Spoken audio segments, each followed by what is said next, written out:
నమస్తే welcome to our channel. ప్రస్తుతం మనతో ప్రముఖ ఆధ్యాత్మికవేత్త జ్యోతిష పండితులు ముల్లపూడి సత్యనారాయణ మూర్తి గారు ఉన్నారు. వారితో మాట్లాడదాం. నమస్కారం అండి. నమస్కారం మా ఫణి కుమార్ గారు. సార్, దశమహా విద్యల గురించి చాలా అద్భుతంగా చెప్తున్నారు. అసలు వింటుంటేనే చాలా ఆశ్చర్యం. ఎప్పుడు నేను తెలుసుకోలేని విషయాలు చాలా చెప్తూ ఉన్నారు. సో అందులో 4వ అవతారం చిన్నమస్తాదేవి. అసలు చిన్నమస్తాదేవి అంటే దేనికి ప్రతిరూపంగా కొలుస్తారు? ఎటువంటి కోరికలు ఉన్న వాళ్ళు చిన్నమస్తాదేవి ఉపాసన చేయాలి? అలాగే అంటే ఎలా పూజ చేస్తే ఆ అమ్మవారు కరుణా కటాక్షాలు ఉంటాయి? ఎందుకు పూజ చేయాలి? చిన్నమస్తా అమ్మవారు ఎవరో కాదు, ఖాళీ స్వరూపమే. ఇవన్నీ కూడా దశమహావిద్యల్లో ఒకటి, 4వది. అంటే ఆమె ఎలా ఉంటుందంటే అవతారము, ఆమె శిరస్సు ఇలాగా ఆమె కట్ చేసేసుకుంటది. ఆమె తలని చేతిలో ఇలా పట్టుకుంటుంది. రక్తపు ధార, ఒక ధార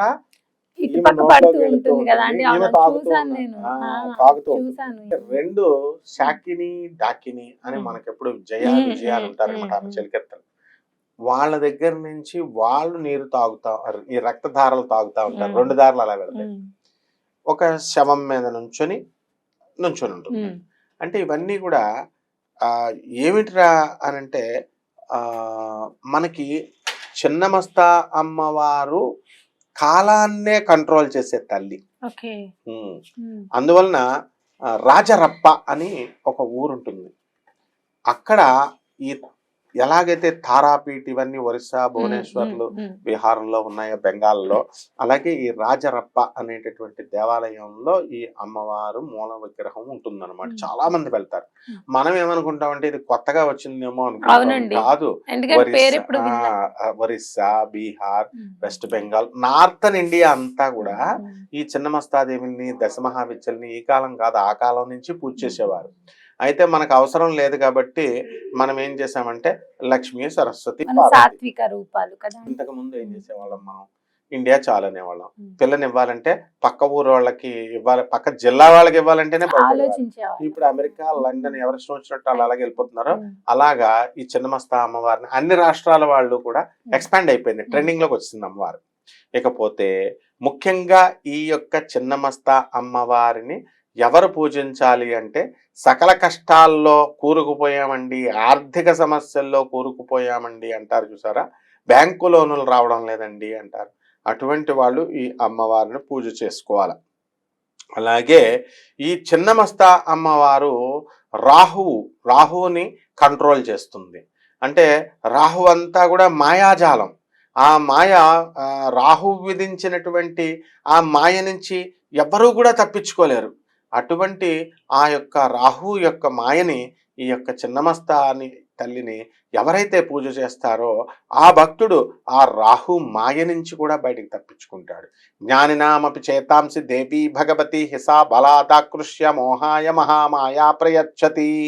ఆ మహామాయ స్వరూపిణి అయినటువంటి ఆ చిన్నమస్తాదేవి మహాపండితులను కూడా, యోగులను కూడా మాయలో పడేస్తుంది. అందువల్లనే ఏమే మాయాస్వరూపిణి. అయితే ఒకానొక సందర్భంలో మరి భండాసురుడితో యుద్ధాలు జరుగుతున్నప్పుడు లలిత అమ్మవారి కడుపు నుంచి ఒక్కొక్కళ్ళు ఆమె శరీరం నుంచి దశమహావిద్యల అమ్మవార్లు అందరూ ఒకళ్ళు పుడతారు. అనేక కథల్లో, అనేక పురాణాల్లో అనేక కథలు ఉన్నాయి. అందులో ఏంటంటే వారాహి, ప్రత్యంగిర, ఇలాగ కాళి, మహాకాళి, తార, చిన్నమస్త అందరూ వచ్చేస్తారు. అందరూ వచ్చేసిన తర్వాత వీళ్ళు రాక్షసులపైన యుద్ధం చేస్తున్నప్పుడు ఏం జరుగుతుందంటే, చిన్నమస్త అమ్మవారు దగ్గర ఉన్నటువంటి విజయని ఆ భండాసురుడు తన మాయా ప్రభావంతో హిప్నటైజ్ చేస్తాడు. అదంత ఈజీ కాదు. ఇప్పుడు అందరూ హిప్నటైజ్ మేము చేస్తూ ఉంటారు, అంత ఈజీ ఏం కాదు హిప్నటైజ్ అంటే. అప్పుడు ఈ యొక్క సినిమా వచ్చింది మనకి, ఏమిటది, 7th సెన్స్ అని. అందులో ఇలా కళ్ళతో అలా చూడగానే వాడు వెళ్ళి వాళ్ళు పోలీసు వాళ్ళు కాల్ చేసుకుంటారు. అలా that is called real hypnotism. అందువల్ల వీళ్ళిద్దరు కొట్టేసుకొని ఏం చేస్తారంటే, మాకు ఆకలేస్తుంది అని చెప్పేసి అమ్మవారిని అడిగితే వాళ్ళ యొక్క భయంకరమైనటువంటి ఆకలిని ఎంతమందిని వాళ్ళు భక్షిస్తున్నా సరే, ఈ అమ్మవారు, చిన్నమస్తా అమ్మవారి యొక్క అసిస్టెంట్స్ అయినటువంటి విజయాలు వీళ్ళకి ఆకలి తీరడం లేదు. వాళ్ళే శాకిని డాకినీలు అంటాం. తీరకపోతే అప్పుడు జగన్మాత అయినటువంటి చిన్నమస్తాదేవి కరుణామయి, తన చెలికెత్తలకి ఆకలి, తన బిడ్డలు కదా వాళ్ళు కూడా, అందువలన వాళ్ళకి ఆకలి తీరాలనే ఉద్దేశంతో తన శిరస్సునే కట్ చేసేసుకొని ఆ వీళ్ళకి బ్లడ్ కింద ఆ రక్తధారలు ఇచ్చేసరికి అప్పుడు ఆకలి బాధ అప్పుడు తీరుతుంది. అంటే కొన్ని కోట్ల మంది జీవుల్ని తినేసినా కూడా వాళ్ళకి ఆకలి తీరదు. అందువల్లనే మంత్రించి ఎలాగైతే మనం ఈ యొక్క పోతులూరు వీరబ్రహ్మేంద్ర గారి సినిమాలో అన్నం ఇలాగ పెడితే వాళ్ళ శిష్యుడు సిద్ధయ్య ఇలాగ పెద్దగా అయితే బ్రహ్మం గారు ఇలాగా ఎన్టీ రామారావు గారు ఒక ముద్ద చేసి ఆయన నోట్లో వేస్తారు. వేయగానే ఆకలంతా కూడా ఆయన కడుపు తీరిపోతుంది. అంటే మహాత్ములు చేసినప్పుడు మాత్రమే తీరుతుంది ఆకలి. క్షుద్బాధను కంట్రోల్ చేయగలుగుతారు. ఆ విధంగా ఈ యొక్క చిన్నమస్తాదేవి అమ్మవారి తల్లి ఏంటంటే ఎవరికైతే చేతబళ్ళు ఏమండి మాకు చేతబళ్ళు చేశారండి చేతబళ్ళు అంటారు. అటువంటి బ్యాచ్ అందరికి కూడా ఈ చిన్నమస్తా తల్లిని పూజ చేసుకున్నట్లయితే, ఈ చిన్నమస్తా అమ్మవారి యొక్క మంత్ర జపాన్ని చేసుకున్నట్లయితే వాళ్ళ మీద ఉన్నటువంటి బ్లాక్ మ్యాజిక్స్ అన్ని కూడా తొలగిపోతాయి. అలాగే ఏమండి నేను తెల్లగా ఉన్నానండి, నేను అందంగా ఉన్నానండి, ఏమండి నేను మంచి డబ్బులు బాగా సంపాదిస్తున్నాను, నరదోష జరిగిందండి, క్రూర దృష్టి జరిగిందండి అని అంటారు కదా, నరదృష్టి నరఘోష. ఇటువంటివన్నీ కూడా చిన్నమస్తా అమ్మవారిని నిమ్మకాయ పెట్టి లేకపోతే నిమ్మకాయ దీపారాధనతో నువ్వుల నూనెతో అమ్మవారి కుంకుమార్చన చేసి అమ్మవారి మెడలో మరి మారేడు ఆకుల్ని వెయ్యాలి దండ కింద.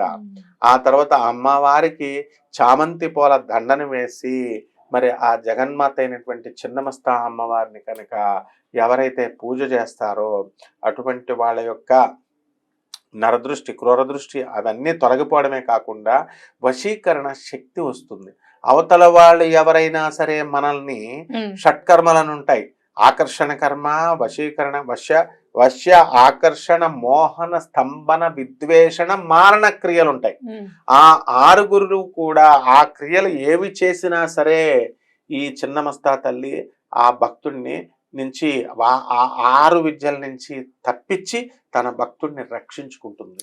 అయితే ఇది తెలియనటువంటి జనము అమ్మ ఇది ఉగ్రద విద్య, అమ్మవారి ఉగ్రదేవత కోపంలో ఉంది, మనం చేస్తే మనల్ని తినేస్తుందేమో. ఇంకోటి క్షుద్ర పూజలు అన్నట్టు చూస్తారు కదా అండి, ఇలాంటివి అన్నప్పుడు చాలా మంది అంటే అవతారం చూడంగానే కొంచెం అలా ఫీల్ అవుతూ ఉంటారా? అమ్మవారు క్షుద్రం కాదు, మహాకాళి, ఈ యొక్క చిన్నమస్తా, తార, మనం త్రిపుర భైరవి చదివాం కదా, ఇవన్నీ కూడా దశమహావిద్యల్లో అమ్మవార్లు అన్ని కూడా పార్వతీదేవి నుంచి పుట్టిని. పార్వతీదేవి నుంచి పుట్టిని కాబట్టి వాళ్ళకి క్షుద్ర విద్యలేమో అనుకుంటారు, ఉగ్ర విద్యలు అంటే అవన్నీ కూడా ఉగ్ర విద్యలేమో అనుకుంటారు, సాత్విక విద్యలు. ఆవిడెవరు? పార్వతీదేవే ఉగ్ర రూపాలు ధరించింది. ఎందుకు ధరించిందండి? మరి ఈ రూపాలన్నీ కూడా రాక్షస సంహారం చేసినప్పుడు ఉగ్రంగా ఉంటేనే చంపుతాం, మన మెత్తగా నెమ్మదంగా ఉంటే మనం చంపలేము. కాబట్టి ఇది జగద్గురువులు శృంగేరి పీఠాధిపతులైనటువంటి భారతీతీర్థ స్వాముల వారు ఆయన శిష్యుడు అయినటువంటి ఇప్పుడు ప్రస్తుత జగద్గురు అయినటువంటి విధిశేఖరేంద్ర సరస్వతి స్వాముల వారిని మన శ్రీమాన్ మన గురుదేవులు అయినటువంటి నందూరు శ్రీనివాస్ గారు వెళ్ళి అడిగారు, ఏమండి ఉగ్ర విద్యలు అంటున్నారు చేయొచ్చా అంటే బ్రహ్మాండంగా చేసుకోవచ్చు ఈ విద్యలన్నీ కూడా. ఇవి అమ్మవారిని చంపేటప్పుడు రాక్షసులను చంపేటప్పుడు వాడాం కానీ భక్తులకు కాదు, భక్తులను అనుగ్రహించేటప్పుడు నవ్వు మౌనంతోనే లలితాదేవి స్వరూపంలోనే ఉంటుందని జగద్గురువులే చెప్పారు. సాక్షాత్తు ఆదిశంకర్ల పీఠం అది, ఏదో ఆయన నోటి నుంచి వచ్చిన ప్రతి మాట కూడా వేదవాక్యే. కాబట్టి జగద్గురువులైనటువంటి విధిశేఖరేంద్ర సరస్వతి స్వాముల వారే చెప్తుంటే, భారతీ స్వాముల వారే చెప్తుంటే ఇంకేంటి. కాబట్టి దర్జాగా అందరూ చేసుకోవచ్చు.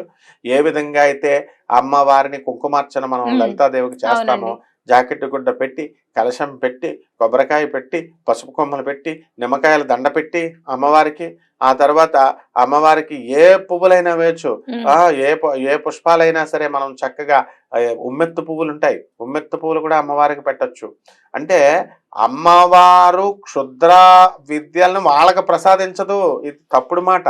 వీళ్ళందరూ ఏమనుకుంటారంటే సినిమాల్లో చూపించినటువంటి ఎఫెక్ట్ వల్ల ఈ అమ్మవారు క్షుద్ర విద్యలు ఇస్తుందేమో అని అనుకుంటారు, క్షుద్ర దేవత ఏమో అనుకుంటారు. అది అంత ఈజీ కాదు. వాళ్ళు చేసుకునేటటువంటి దేవతలు వేరు, సైతాన్ దేవతలను ఉంటాయి, క్షుద్ర శక్తులు వేరు. అవి ఇక యక్షిణీలు, కిన్నెర్లు, కింపురుషులు, అప్సరసలు, గంధర్వులు ఇలా ఎలా అయితే ఉన్నారో ఆ క్షుద్ర దేవతలను వాళ్ళు వేరుగా చేసుకుంటారు, సైతానికి సంబంధించినటువంటివి. ఈ తల్లి ఎప్పుడు కూడా ఎవరికి క్షుద్ర విద్యలాగా వాళ్ళకి ఏం ప్రసాదించదు. ఈ అమ్మవారిని చూసి వీళ్ళంతా కూడా క్షుద్రం చేశారేమో అని అనుకోని అవసరం లేదమ్మా.